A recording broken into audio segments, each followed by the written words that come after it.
In October of last year, I showed you the first part of my first chart with the Femometer Ring, and I've had a lot of messages asking how it's going and whether I would recommend it or not. So I'm finally back with an update, and I have my very first chart here to show you, as well as some additional ones that I've had since then. This is the whole chart.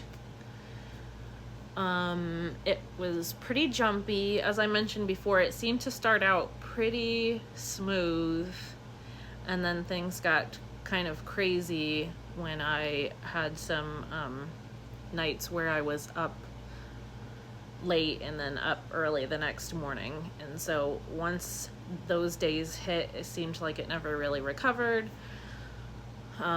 It's really difficult to identify where I may have ovulated based on my temperature. Now I am using the Billings ovulation method, which you can see as the colored boxes here.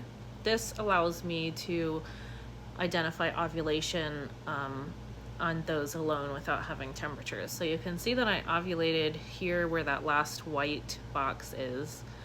I ovulated sometime around here based on the Billings ovulation method rules. Here is my chart with the Femometer Ring compared to temp drop. So I had a delayed shift with temp drop. This started, 4 or 5 days past my peak. And I also, you can see in my previous video that I also took my oral temperatures at the same time, and I also had a delayed shift with that, which I believe may have been because of low progesterone.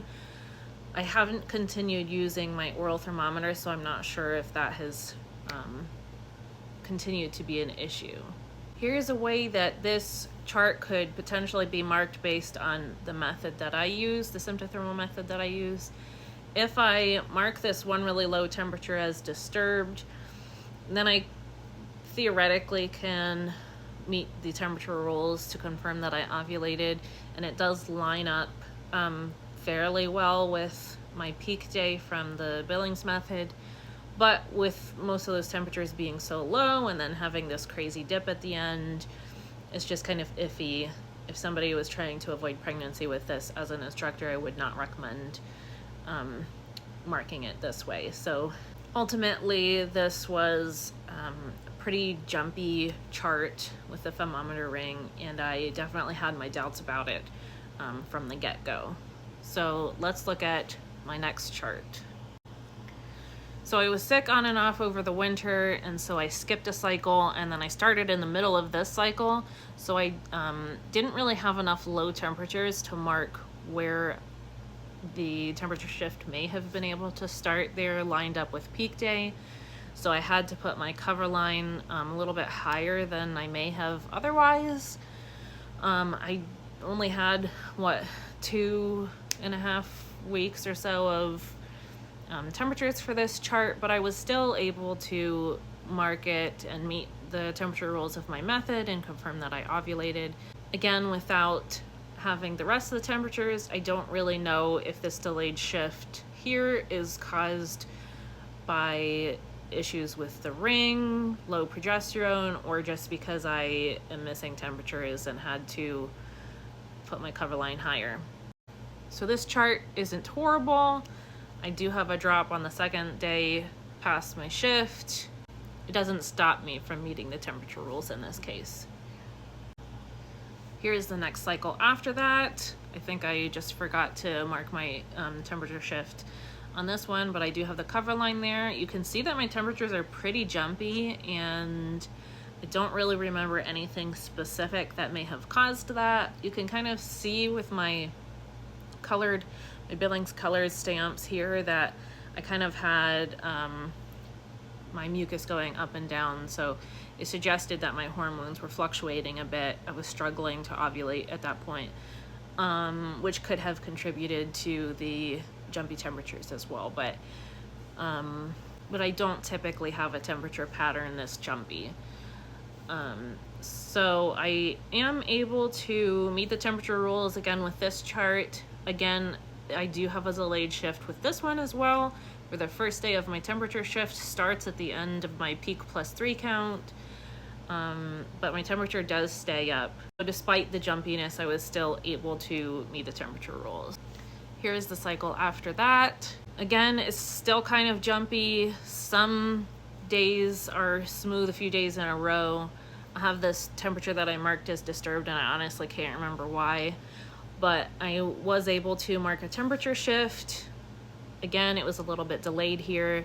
Again, I'm not really positive if that's me having low progesterone, which you can tell I do because I do have a shorter luteal phase, even based on my luteal phase count based on peak. So there is a delayed shift there that starts after the peak +3 count ends. Again, still kind of on the jumpy side. With this chart and the last few I went over, the Femometer Ring is the only thermometer that I was using at the time, and so I don't really have anything to compare it to with these charts. I have started using my Temp-Trop again to be able to compare that as well. I have wanted to do my Femometer Vinca oral thermometer in comparison, but I just, with having a toddler, I haven't been having any luck remembering to take my oral temperature in the morning.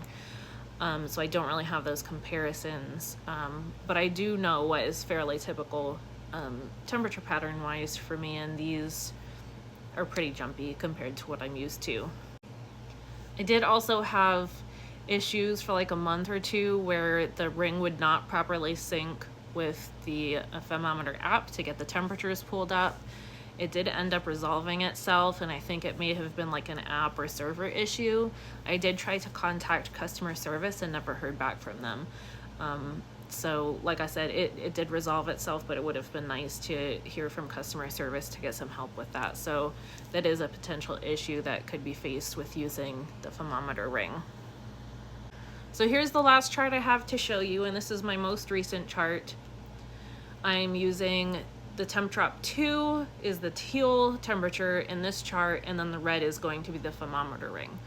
So this chart ended up a little bit smoother with my Femometer Ring temperatures until I hit ovulation here.